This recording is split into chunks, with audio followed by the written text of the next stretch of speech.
My name is John Garner, the show SuperStang. The SuperStang guest for today, Todd Hardy, APS Auto Works.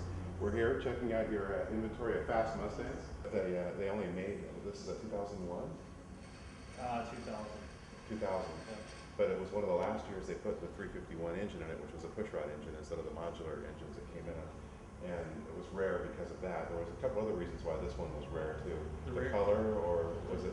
Partially, the rarity on the 350 on the S351s. Right. They made most of them As S281s. in '99. Okay. They made most of the S351s, and then they finished them out in the year 2000. So this was the last year. 5 or 6. The last year of the S351 Mustang. And After that, 49 was the last number. So he's up there. And they all, one of the things that Celine always did too when they produced the cars is they put the number right on the front fender of the number of the car. You see a lot of the knockouts where people put numbers on there, they make up a number, but this is a real one. Super rare, you know, collector. It's one of those things that people, it's very desirable. Everybody wants to have this car, and this guy has the car. Not only he has two of them, he has another one that's a convertible, same year too, also an S351, which is even more desirable than this one.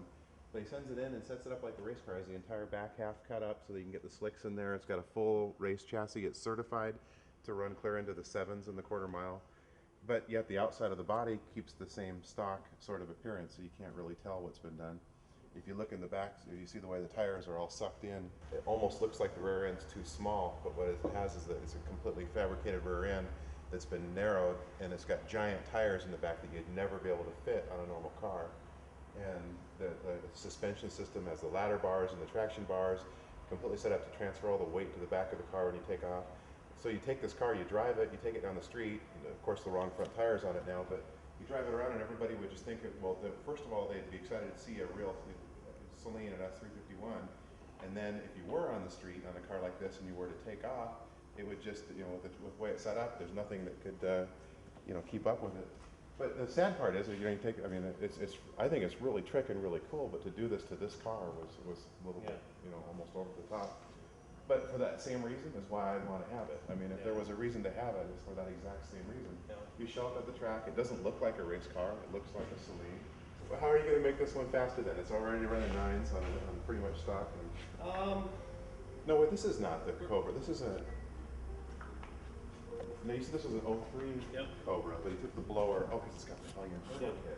So the intake manifold then is one from like an 01 Cobra. Oh, it's pretty tricky. So you open it up and see you've got the stronger bottom end, but then you don't have the blower. But of course you don't need the blower because you've got the turbo kit on it. How big is the turbo? It's a GTS 76.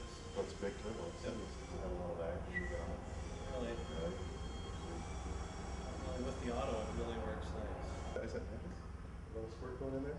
That's the methanol injection. Methanol, okay. Yep. So you do have some, is that just, I mean, extra detonation control and a little bit, so you use it to get a little bit of detonation control, a little bit of intake cooling, all that sort of stuff. Yeah, and it's all effective that way.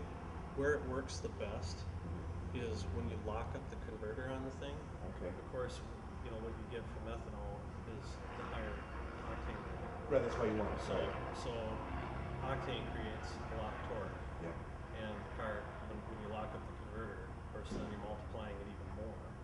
So it's like, I mean, the car just flies when you lock it into overdrive. It's like somebody put a 300 shot of nitrous on it. Just because of the methanol injection and the extra torque. And the torque, yeah. See, methanol, what methanol does is it's alcohol, but when you squirt it into the intake where they're doing it right here, it gives you a little extra cooling.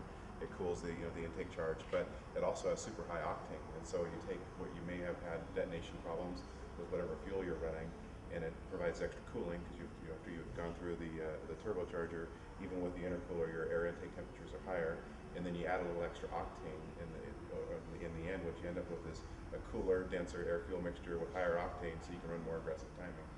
So this car can make back-to-back passes, like 5 back-to-back passes. Doesn't have any. And it will run about 90 to 100 degrees on the inlet temperatures. Are you serious? That's crazy. And that's because of what, the intercooler and that? Yeah. And you did one goes back-to-back passes, it stays that low. How much boost? 25 pounds of boost. See, normally with like 25 pounds of boost without an intercooler, your intake air charge temperatures would be 400 plus degrees. And of course, the hotter the air going in, the more chance you have of detonation. So if you can cool the air going in, you can run even more boost, and then you can run more timing and make more power. And the thing that we found out about this kit too is it is really efficient as far as heat. Even without Because the of it. methanol, All right. even without the methanol, the car, I think we were seeing like 140 to 160 degree inlet temps. So this is the bypass valve. What it allows to happen is when you close the throttle and your throttle blade's shut, it allows the boosted air pressure that's in your intake to come back and go into the inlet of the turbo again, so you don't force all that air into your throttle body. That does two things. It makes it so you don't have a sudden air, jamming into it, and it also then keeps the pressure surge from hitting the impellers on the turbocharger and keeping that from jarring it and hurting the bearings inside. So it just allows some of the boosted pressure to come right back to the intake side. But a lot of times on a turbo system, you also have a wastegate that allow you to bypass some of the boost past back into the exhaust. Thank you everybody for watching the very first show of SuperStang. Thank you Todd Hardy at APS Auto Works for having me in your new shop. I've enjoyed taking a look at all the different Mustangs that you have here. Thank you very much.